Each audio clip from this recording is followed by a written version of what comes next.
Moving the needle on founder failure, one conversation at a time. I'm your host, Justin Gordon, and welcome to Startup 2.0 by Spark XYZ. Join us each week as we give you access to some of the top investors and entrepreneurs in the country to help you think through and overcome the top challenges that startups face.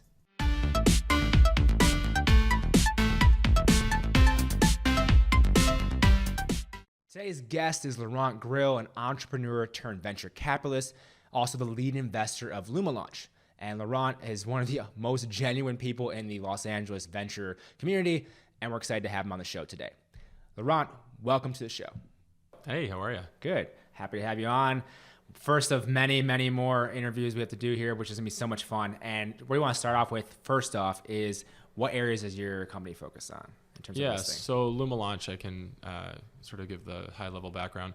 We are a early stage pre-seed and seed investor specifically focusing on software businesses. B2C, so we're looking at about 50% of the companies we look at are in the consumer space and about 50% in the B2B enterprise space.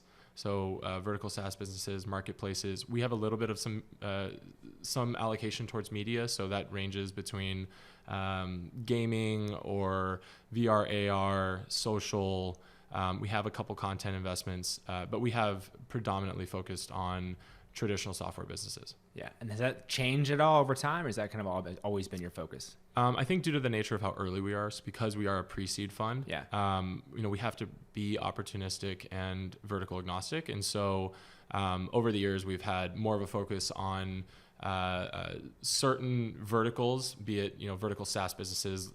I can name a couple in our portfolio like Tapcart or Boulevard, but we also have looked at some sort of outside the box companies like Gemist, which is a direct to consumer jewelry business. And so we're looking for great founders in the end. And unfortunately at the same time, we have to really be open to a lot of different types of businesses, and it's really more about finding the right opportunities. Yeah, and then being open to different types of businesses as well. And with your fund then, just logistics wise, what is the check size are you actively investing in that type of thing as well? Yeah, so our average check size is $250,000. Okay. We've gone as low as 100 and as high as $500,000. It really depends on the stage of the business, the valuation, what the allocation is, and so on. So actively investing. We've been investing for about 4 years now. We are absolutely actively investing. We're looking at doing between 6 and 8 deals a year. Okay. At least that's what we've done. Nice. So far. Yeah. We follow on to many of our investments, especially the ones that are taking on pretty significant next stage capital. So we like to stick with our investments as long as we can. Yeah, and then we like to have just kind of a general idea of what your investment thesis is. So I don't know if you have one or kind of what that looks like currently. Yeah. So as I mentioned, we're vertical agnostic. And again, what that means is we are trying to focus on software businesses, right? And the reason for that is because they're much more easily scalable, high margins, allows our early check to have a longer life cycle. I think once you start investing in certain businesses I'll give you a few examples of verticals that we try to avoid. Healthcare, where there's some regulatory compliance and things like that, FDA and whatnot. Yeah. It's just there's a lot of unknowns that we try to avoid in those scenarios. Certain long sales cycles are difficult at the early stage. So selling directly, ed tech, for instance, selling directly into schools. It's such a short sales cycle, but also a very long decision process. And getting in when you only have 12 to 18 months to really prove out a product, there's a lot of fear that we have around investing in those types of businesses. Included in that, I would say, gov tech, government tech, is tough. And then fintech along the same lines of healthcare with the regulations. We look at all of these industries. There's no question that we will absolutely explore investments in them, but we're far less likely to do a deal because of some of those fears. Yeah, and knowing that though, you'll still look at them. What are you looking for? What would make you potentially even invest in something in those industries that maybe aren't your main ones, the ones you're focused on the most? Is there anything that really jumps out at you? I don't think I could give you an exact thing. I think it really comes down to if there's some huge advantage of the founder that we feel like is going to be able to de-risk our fears. That's one. I think in some of those cases, having some other co-investors who have strong have a very strong understanding of the space that we can lean on. I think that's part of it. Yeah. But overall, I think, look, we haven't done really any of those. So we're 27 investments in, or 26 or 27 investments in, and we haven't done it yet. And so, I think that's the proof in the pudding right there. So yeah. So you still look just because you kind of have to maybe. Yeah, you never know. Look, right now I'm looking at a deal. I'm not going to say which the deal is, but we're looking at a deal right now that would fall under that category. Okay, because it's a fintech, highly regulated business, and we're really excited about it. And there's a chance that we end up making that investment, and it would fall outside of our purview, at least in the past. Yeah, and in that same vein, then, like, what is your kind of due diligence process as you're looking through these different companies? What does that entail exactly? Again, I think that's a huge dependency on the stage of the business. One, right? So if they have revenue, if they have clients, customers, whatever it may be. We can actually look into that. So one of the big things is identifying some of their customers and trying to speak to them and finding out why they value this product, if it's like a vertical SaaS product, right? On the customer side, really trying to dig into the customer behavior and the true value of what they're providing. And that can sometimes take a little bit of time. But look, the reality is at pre-seed and seed, you're kind of like, as much as this is super cliche, but you are betting on the founders. So it's really about digging into their backgrounds and getting to know them as well as you can in 2 to 3 weeks. And I think you win some and you lose some because you can only get to know someone so well in a short amount of time. But ultimately, when it comes to diligence, it's really, especially since a good portion of the investments we make are pre-revenue and occasionally pre-product.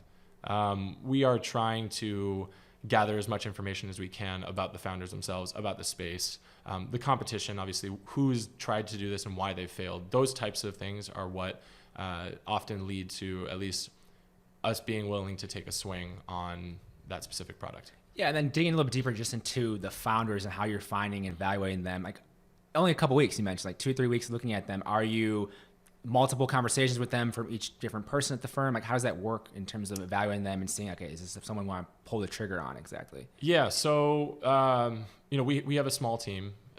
There's 3 of us on the launch side, and then we have, I'll actually rewind a little bit. So what makes us very unique as a fund is we are actually funded by a single investor, and that investor is Luma. Luma, it used to be called Luma Pictures, but Luma is one of the largest independent creative studios in the world. And Luma is focused on visual effects. And now we're looking at, we're actually in development on some original pictures as well. Awesome. But what makes us very unique is we don't function like any other strategic corporate venture. We're investing, obviously, as I've mentioned, in a wide variety of verticals. Yeah. And so our process, we hyper focus on storytelling and branding. And what that means is every business, whether you're a customer facing, consumer facing, how are you telling your story? That story is ultimately going to present your value and whatever that is, right? And so every company has to tell a great story, whether it's to investors or their customers or whatever they're doing to educate the market. That's like the core of their business. And so me and Matt and Danielle have really taken a strong focus on helping our pre-seed and seed investments position themselves effectively in the market so that they can tell their story, effectively. Yeah, right. Right.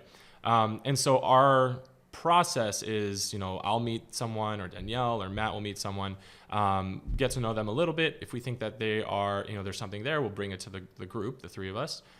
From there, honestly, sometimes we'll immediately be like, this is a no-brainer. Let's bring this to our investment committee, which includes our COO and CEO of the business overall. And then we have a final pitch, and we generally make a decision fairly quickly. Yeah, and obviously everything's going to be different with every company, right? Depending on, there's so many different companies, different industries, whatever. But you mentioned like something's a home run right away. What would that even look like then for a company like, oh wow, yeah, that's someone we need? You just know it. Honestly, like that's just like it's partly a gut thing, but you just know it.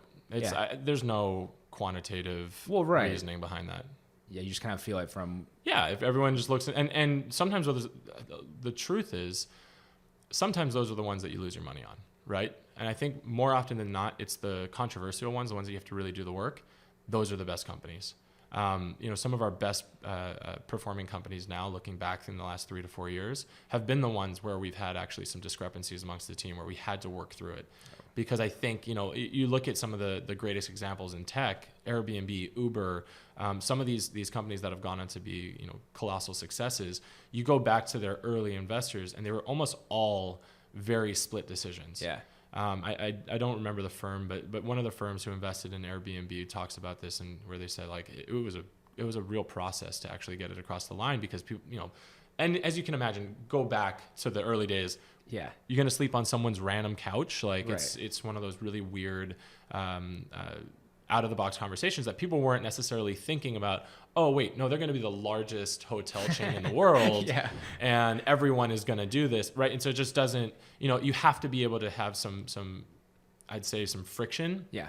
In order to really make a company that's actually going to be game changing. And so I don't necessarily love the companies as much when it's like everyone's like, oh, this is an absolute no-brainer. I think fighting for it a little bit and having real conviction in certain aspects of the business, and having conviction in that business's ability to create a market is key to potentially doing something that's not just $100 million exit, but looking for those $50 billion companies. Well, and to that point too, if it's a no-brainer for you guys, then is it a no-brainer for everyone else? Right. So that's that type of thing. Yeah. So why us? Why is it us that's going to be doing right? Yeah, exactly. Yeah. And then with that too, then on the other side of things, there's obviously going to be some factors that immediately kind of take people out of it. Like that startup, like, no, we're not going to invest in there. What are some of those things for you guys where you're like, yeah, that's just a no for certain companies? The immediate no's.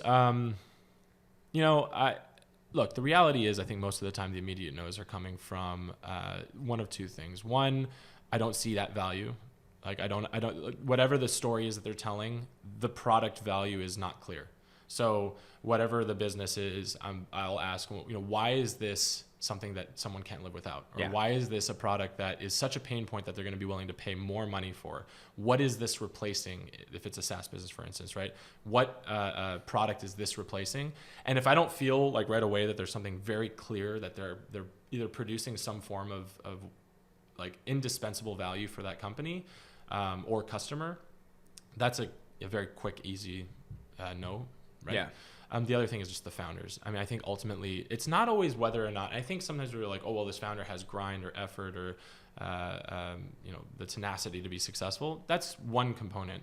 But I also think something that people don't talk about as much is this person unfairly positioned to be the most successful entrepreneur in this specific job, right? Yeah. It's not just about do they have that entrepreneurial spirit to be successful. Not every business for every entrepreneur matches up. That entrepreneur may be amazing to develop a SaaS business, right? They're built that way. I don't care what the SaaS business is, give them a chance.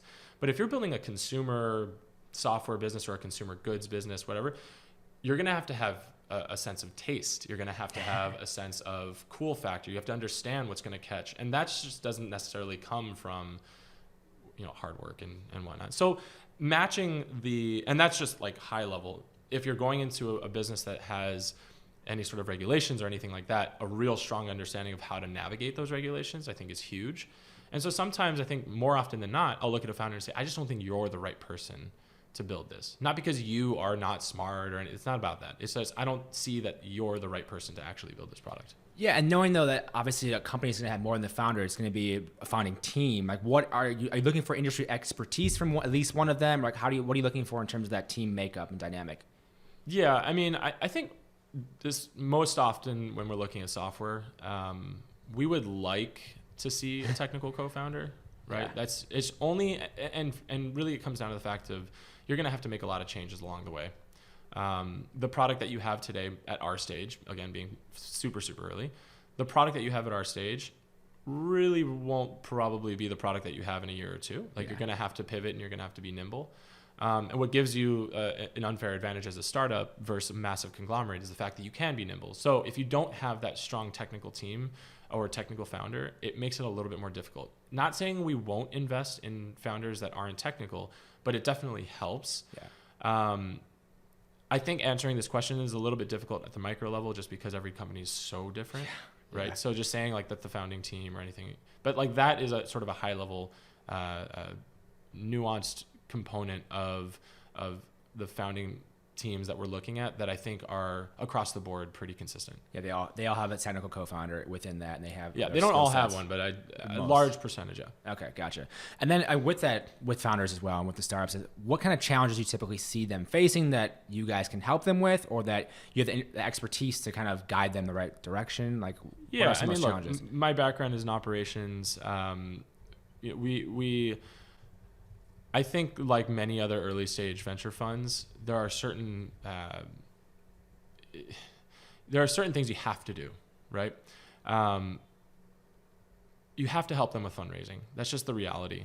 That's if not the most important thing for a venture-backed business, one that you plan on having to raise capital for. You have to put them in a position to be able to raise money. And so that means introductions. That means helping them with their pitch, helping them shape their story, understand the KPIs that they need to track and go after. That's table stakes, right? Yeah. I think that's kind of like the low level. We do a good job of that. I think we've really done a great job of establishing ourselves in that front. But as I've mentioned, I think the big thing that we really focus on is helping people with their product, brand strategy, and story. That's where we've tried to put our focus on because that's a differentiator. And as I said, every business needs to do that. And so I think ultimately, all of the things that we provide, which we've created a very strong platform. Some of the companies that we invest in, we actually bring in-house. Oh, wow. Unlike a traditional accelerator, there's no classes, demo days, no standard terms, no like requirements of showing up in certain times. But we do provide a lot of the same resources, a very strong mentor expert network. That we continue to add on to. Again, trying to focus as much as we can on this concept of storytelling and being a little bit unique in that front. We do have a lot of other great mentors that can help you build your sales team or help you, with the dev team or whatever it may be, or recruiting. We have a very strong partner network, so wonderful people that we've vetted, vendors that can help you along the way. Because as an early stage startup, you can't do everything. You can't hire for everything. You're going to have to outsource a variety of things to get you to that next stage. And so we feel, well, why don't we do a lot of the vetting for them so that when they say, hey, we're looking for a great paid marketing agency, or we're looking for a new law firm, or we're looking for real estate, whatever it is, we have a strong vetted list of partners that we trust. And then, I think finally just the fact that we are very scrappy as a fund, it permeates into our investments. Yeah. We roll up our sleeves and we do what we can. Sometimes companies need our help. Sometimes they don't. And sometimes the best thing you can do is not get involved. Yeah. So if things are going really well and they don't need your help, well, don't screw it up. Right. Yeah. And so what bothers me sometimes is investors feel like they have to constantly be involved with every single decision. Well, keep an eye on it, but overall be there as support. And sometimes we get very involved, but not every investment we make. Yeah, it depends on the company, as kind of always moving forward. So it always depends on that. And one thing I'm wondering too is with these different companies and investing obviously in a multitude of them, like what are some of the reasons why startups fail? Now people kind of know this from some other examples, but I'm just curious on your perspective on why you think startups tend to fail, or what you've seen with your companies or anything at all. Yeah, I'll just take the learnings from, we've had a handful of companies already go under. It's just the nature of our business. Of course. A couple times they failed because they didn't have enough, they weren't funded enough in the beginning. They needed to raise more money to reach a product market fit. Now, would they have? I don't know, but that definitely, to quote a friend of ours at Amplify, Paul Bricole, and I may butcher this, so I'm sorry, Paul, but we don't want to give them enough rope to hang themselves, right? So you want to make sure that they have enough funding to reach whatever the hell product market fit is, right? But to reach some kind of threshold that they can then go and raise their next round of funding, or even take their company to profitability. So that's one. That's happened a couple times. Very poor cash management has happened a couple times where they have been sufficiently funded, but they are almost overly cocky that they'll be able to raise. So they pump in millions of dollars into a business with the assumption that it'll, snap their fingers and they'll raise. Yeah. That's unfortunate because a lot of people lose their shirts on those types of investments. And those ones hurt the most because obviously if you're like, wow, they were so capitalized and they still didn't even get out to market. That's crazy to me, right? So it happens. And that's tough.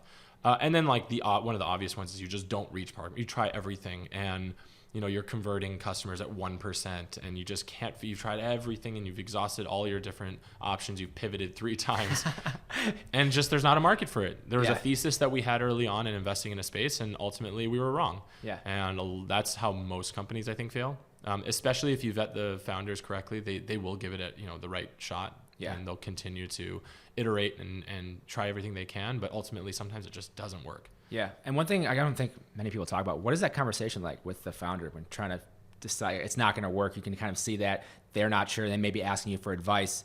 How does that go? Yeah. I think with every founder handles it differently. Yeah. I think the only thing we can ask for as investors is that you try everything you can, right? Like, don't give up right away.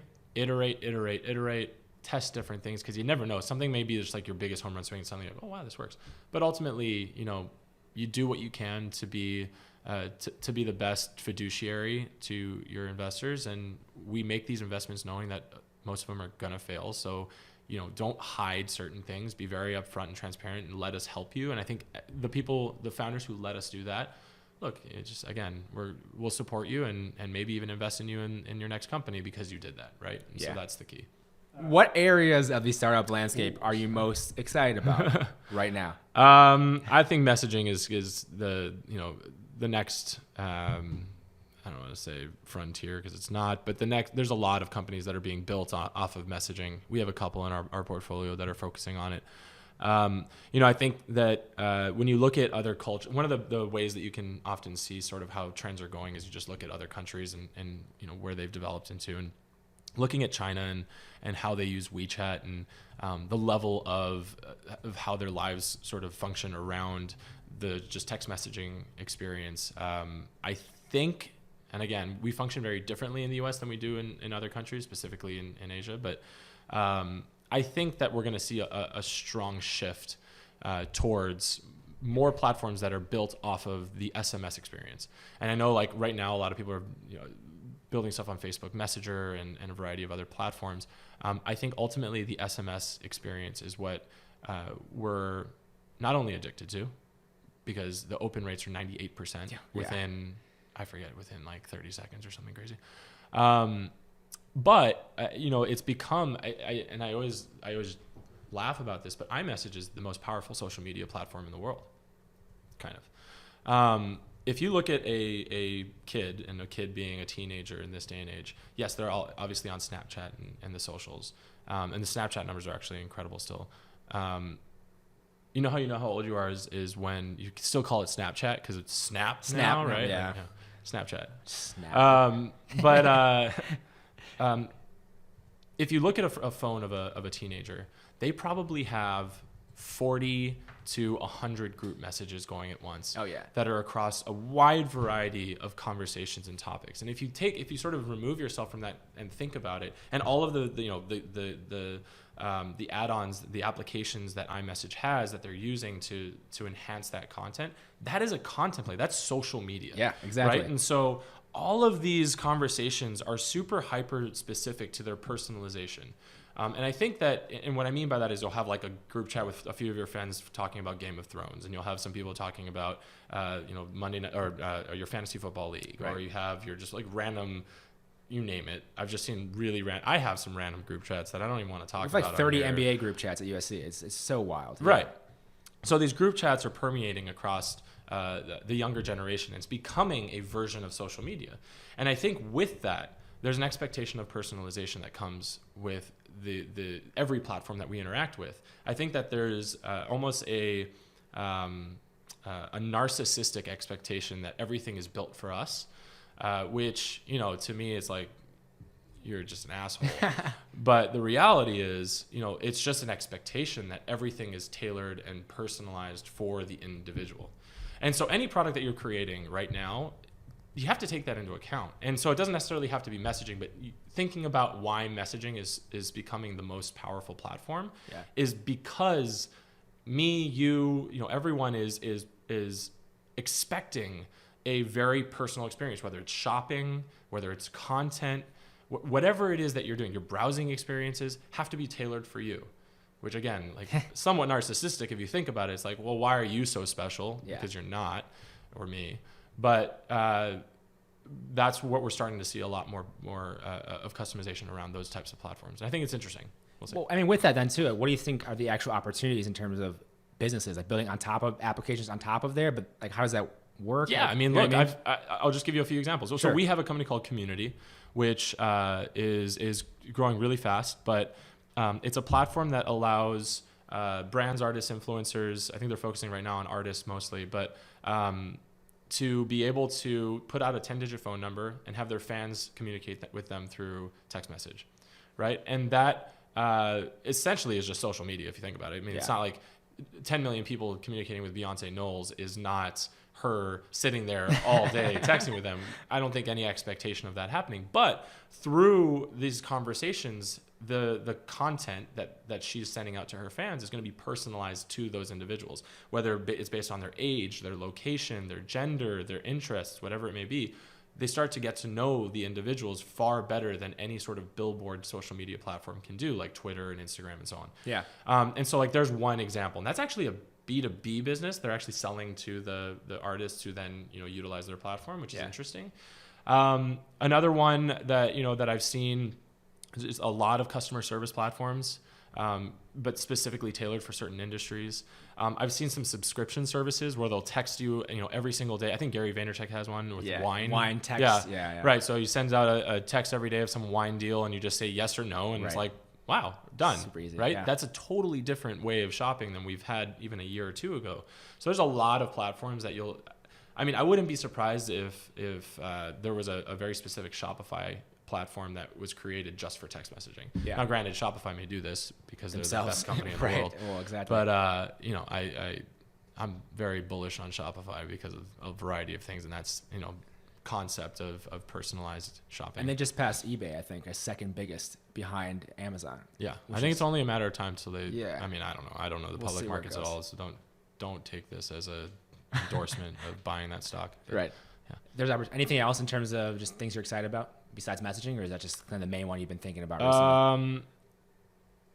I've always been a fan of vertical SaaS businesses, and what that means specifically is find a problem that is antiquated and solve it specifically.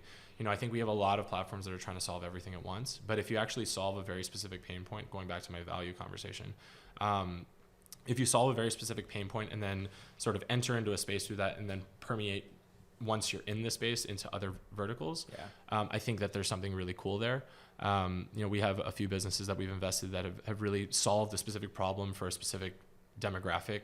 Salons need help with X, right? Yeah. So I think there's a lot of value to those types of businesses. I like to look at those and try to understand the customer. It's a lot easier to understand the customer because you can spend time with a very specific vertical, right? Other than being like, oh yeah, we're going to sell to companies. Right. It's like, well, what companies? Well, pretty much any company can use this. Great. Yeah, that's wonderful. Okay. Can't wait for that. Right. Yeah. It's quite the market you have. Exactly. With that too, then, so knowing that's like kind of the startup side, like different industries there, what do you see the changes being in venture capital in the next few years? Anything specific? As an industry as a whole, where it's going, like really anything? Yeah. Well, so we have a ton of money in the space, right? There's money being invested across a variety of different players. Angels have a ton of liquidity. Family offices have more liquidity than they have in a very, very long time. We have a lot of venture funds, not only in LA, but obviously across the country. And more importantly, you even have like large PE firms funneling down to as early as like late seed, which is crazy. And so with that, you're seeing a lot of businesses getting funded that shouldn't, right? There's a lot of irresponsible investing. Prices are going through the roof in terms of valuations, which I think is ultimately going to hurt the entrepreneurs more than anything, because the reality is you have to build a business in the end at a certain point. Like, you can raise all the money in the world, but you're gonna have to prove something out.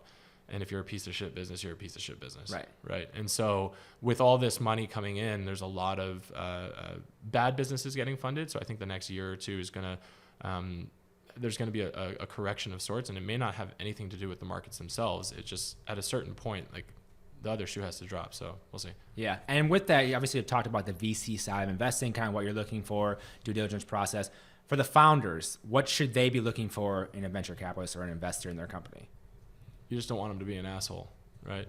I think step one. Yeah, I mean, I think ultimately, like, it's very rare that a venture investor will be the reason you're successful, but very often that investor can be the reason you're a failure.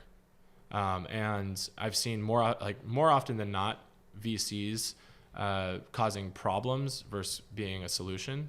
Now there are tons of amazing venture capitalists out there that open tons of doors and provide incredible feedback and help businesses. And I'm not saying that, but that vetting process, a long time ago when I was an operator, I was speaking to Ron Conway, who's a very successful investor up in the Bay. And he did a whole seminar on interviewing your investor and how important it is that you do diligence on your investor. And it was just like a whole conversation about like the diligence process, which normally we talk about like today on our end, but do the diligence process for your investors. And you may get, starry-eyed by the idea of a brand, or you may get starry-eyed by the idea of just a check in general. But that can ultimately be the reason that you fail. So really making sure that you're in line, both morally, but also just with the vision of your business, with the investors that you're bringing on, because they're like co-founders. So, however you would vet a co-founder at the early stage specifically, you should be vetting your VCs as well. Yeah, and with that too, I have to dig deeper. Are there any questions you'd actually suggest they ask a VC? Like, you should be asking this or this or this. Anything that comes to mind that they should? Yeah, I think the high level one would just like, what specifically is interesting to you about our business, right? Like, that's a huge thing. Right? Why do you want to invest in my business? I think people don't want to ask that question because they're afraid that maybe like I'm going to convince them through this question that they're not going to want to invest in this business because I'm asking. No, you should know why I, Laurent, am excited about investing in your business. Because ultimately, like, if I don't have that conviction and buy-in, and if I'm sort of just playing along and I think something's good here, that's like a telltale sign of this is probably not going to be like a long-term relationship, especially when shit hits the fan. Right? Because almost every business we've invested in had some downturn. It may not, some are less than others, but you have to work through it. And if you don't have the conviction as an investor to help them and feel confident that we're going to get through that, you're going to ultimately kind of toss them to the curb and focus on something else. And so I think that's like a great question to ask. A lot of the other ones are more generic, but I think that one's a big one to ask. And is there anything that would be kind of on their side as well, like a no, where they probably shouldn't take on that investor? You mentioned them being an ass, so obviously, like, what does that even? How do they know early on? Like, how can you vet that? So just asking others. I was going to say the best way to vet that is, I offer this to all of our potential investments, but you should talk to other founders in the portfolio. And I think, for me, I say, look, let me know any founders you want to talk to. I'm happy to make that connection. Ideally you don't ask this person, or this person, because no, I'm just kidding. No, but we genuinely encourage our founders to connect with some of our other founders, because look, I think if you do good work, you shouldn't be afraid of making that connection. Right. In terms of VC in your career, how did you get into VC in the first place? Luck and timing. I don't know. Luck, depending on if you think that what I do right now is awesome, and that's a whole nother conversation. maybe unlucky, actually. Maybe I shouldn't. I wish I didn't. No, I'm just kidding. So I was an operator, variety of different companies, early stage seed companies, founder, early founding team. I've been, in variety of different tech businesses across, educational software, video streaming, food delivery, marketplace on-demand service. I worked for a vet company for a while. So I've been in a variety of businesses as a generalist, frankly. I mean, I really am not an expert in anything. Something I sometimes regret is that I didn't learn a skill in college, specifically coding or design. I think, if anyone who's in college or high school is thinking about what they're going to study in school, study a skill, because like the amount of flexibility that it doesn't mean you have to be a coder, but the amount of flexibility that you have in order to build a business is just endless. And the fact that I'm reliant on someone else to do everything I wanted to do in terms of vision is very difficult, right? And so point is, I was a generalist across a variety of different types of businesses. And I met the Luma team who was looking to build out Luma Launch. Wasn't even called Luma Launch at the time, but Luma. Yeah. And we were in line with our visions, and that was, almost 4 years. That was 4 years ago. So yeah. Is it what you expected?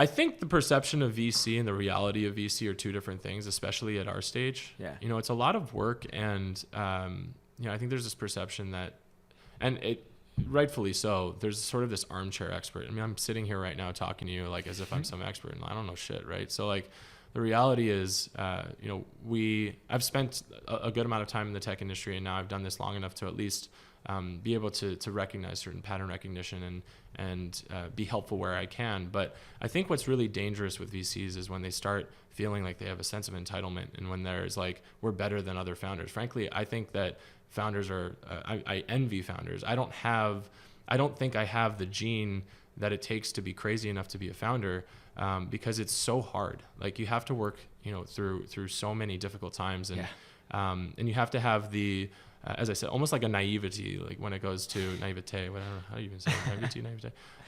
When you're, when you're going into a business, because there are so many difficult moments that come with that.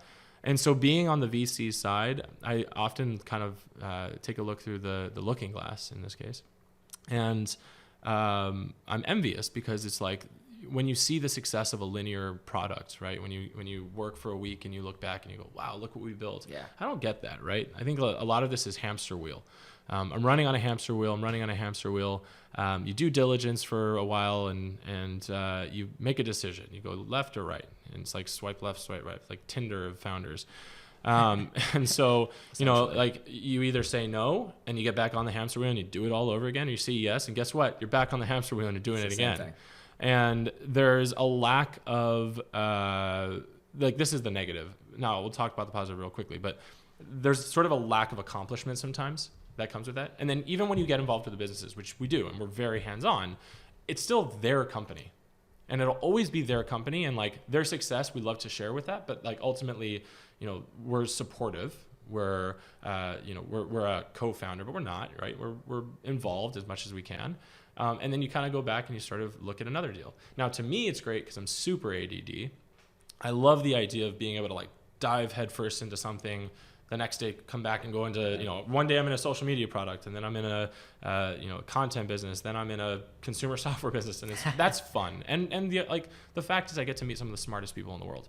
And you're meeting some people who are trying to take crazy swings, and you're like, wow, like, it's incredible to like listen to some of these founders talk, whether I invest or not. Yeah. And I think that's the plus. I get to meet some of the coolest people, and the actual job itself is fun. But there are some things that people don't see that are, it takes a toll on you for sure. Yeah, and you kind of mentioned like there's obviously working in different companies, different days. But I'm curious as to like what your day to day or week to week kind of looks like as a VC at Luma right now. I go to the beach Monday through and then Friday. The perception of VC is that like we like Los walk Angeles. Into a room. Yeah. Well, exactly. Some of it's true. So I mean, look, my days are filled with meetings. I think the way that you can be a good early stage VC is you talk to as many entrepreneurs as you possibly can. Yeah. Pattern recognition to an extent is a big part of success, is just seeing what's out there and understanding, what is good versus what is bad. Because if you only see bad, you're going to assume that it's good, or you're going to force yourself to think it's good. Yeah. So I take a lot of meetings. I'm constantly interfacing with other investors, not only because of deal flow, because that's actually a small part of it for me. A lot of it is because I have all of these early founders, and I need to sort of help them out. And so, constantly talking to later stage investors about what our portfolio is doing, how they're doing, who to keep an eye on. So I travel a lot to do that as well. And then obviously in between all of that, helping those companies wherever possible. So, depending on the day, we could be working on a variety of things. Just sitting down and listening to them complain about how they've had a really rough week, which is actually incredibly important to be a supportive founders or a supportive investor to founders, is understanding that they're humans as well. Yeah. Ultimately, one of my biggest challenges, and I won't say who the founder is, but you know who you are. I've told them dozens of times, like, I need you to just take a day off and relax, because you're burning yourself out. And just because you're doing 14 hours a day of work doesn't mean you're getting 14 hours of productivity. If you take some time for yourself and you actually regenerate, recoup, that 14 hours will be like 16 hours, or more importantly, you can do 9 to 10 to 12 hours and it'll be like 14 hours of work. Right. And so sometimes you just got to be the voice of reason in the room. And so I try to spend some time really talking to founders whenever possible when I feel like they need it. Yeah, which is helpful. And obviously they have like you as a resource. They have you to go to or your team to go to. But then what other resources or things do you suggest to the founders, entrepreneurs to help them as they build their companies? If you have anything at all specifically that you can think of that you suggest to them. Or, what are like some of the resources? Yeah, whether it be books, platform? whether it be anything at all that they should, you should look at yeah, this. I don't, the books thing I think is funny. So like a lot of funds will like say, here, give a bunch of books to their founders when they first invest. I kind of want to do that in some ways, but I can suggest books at times. I'm not, I don't want to be the person that does that, but, I think, for us, the resources come from, really the mentor network.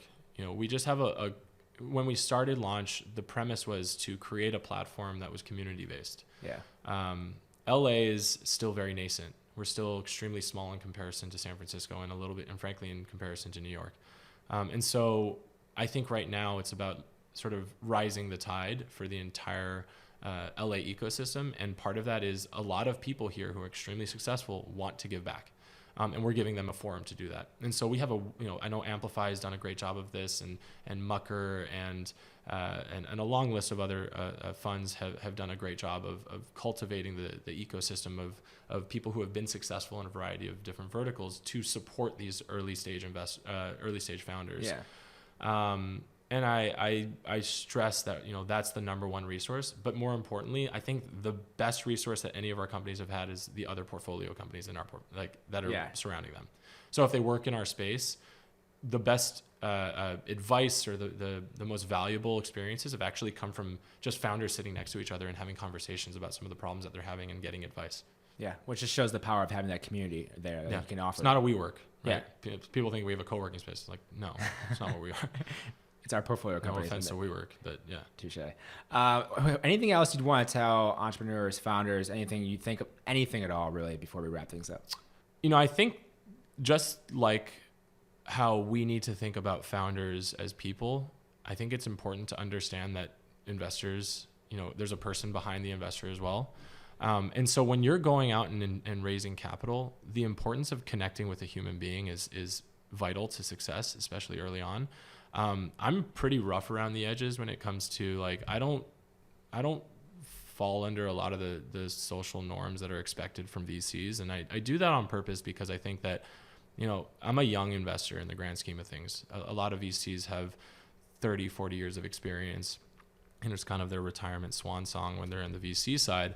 And it's a very different experience to have me as an investor on your cap table than having someone who is 50, 60 years old, who has been through multiple businesses and IPOs, and that's amazing. And the value of that is incomprehensible. But recognizing who you're talking to when you walk into the room and having a conversation with a human being is so incredibly important for a variety of things, because I need to do that as well as you. That's when you're going to get the best connections and the best investing relationships.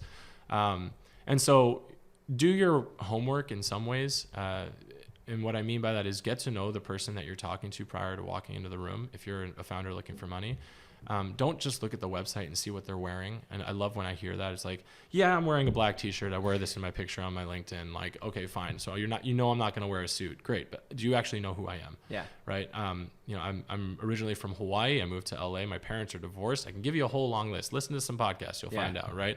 Do it if it matters, and not because we're important, because if you have 45 minutes to create a very, very important relationship that could change your life. It could change my life. Ideally, it's mutually beneficial, right? If we invest in an incredible company, we're all successful, and that's what we want. Take the time to get to know them. Once, unfortunately, when you're on our side as a VC, I don't necessarily have the same level of time right away to do that. But as soon as I feel like you've taken the time and there's a connection made, that's what I'm going to be doing. I'm going to find out as much about you as I can. Where are you from?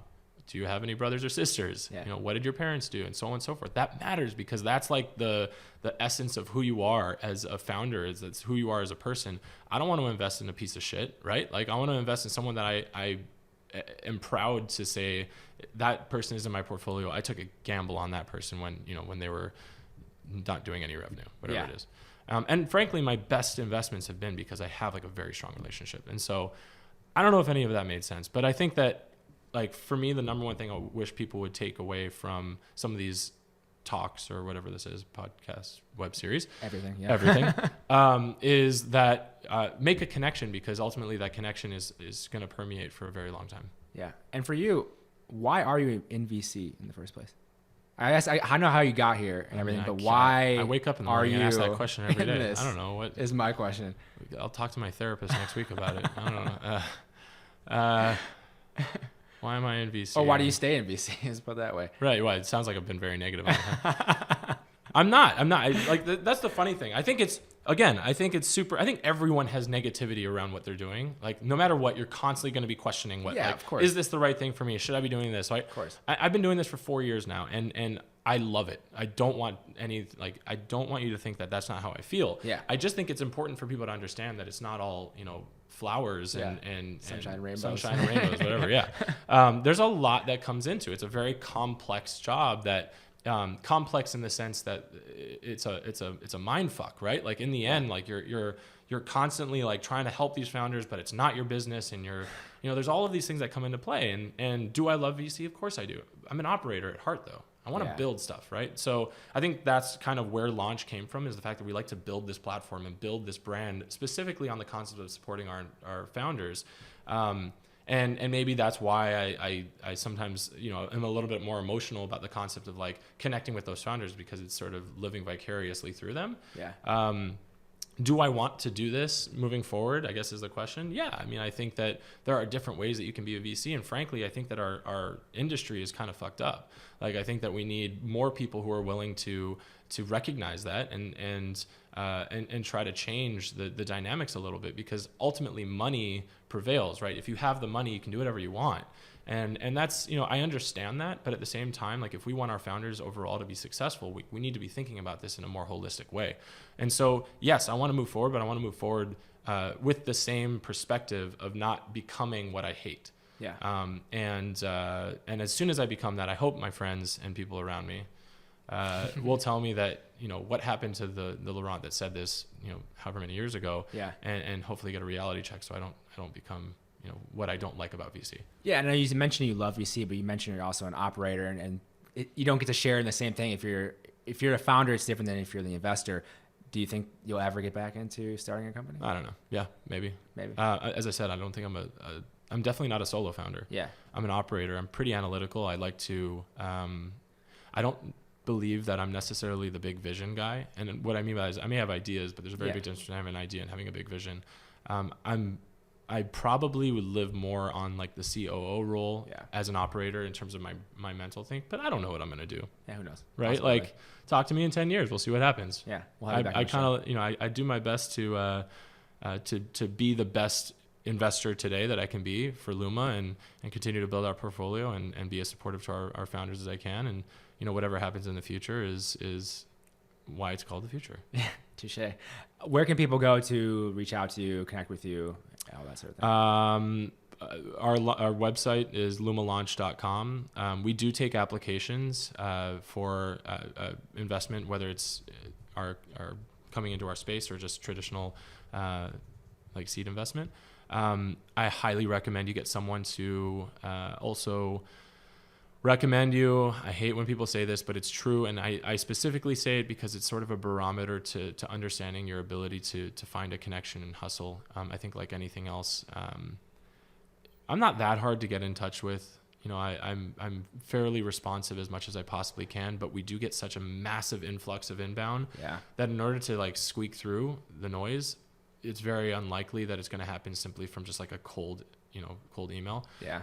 And I think every investor says, oh, well, we'll look at cold emails. And I say the same thing, but the reality is we do look at it, but it doesn't necessarily speak to who you are as a person. And I think that that's the difference, is I need to know that what I'm looking at isn't just an idea on a piece of paper, because there's the amount of the same idea that I see doesn't differentiate you from the rest. Yeah. So try to figure out some unique way of connecting with us, because I think that there are a few of us, and I'm sure that you can figure something out. And if you don't have, a lot of people don't have like great connections, and I totally understand that.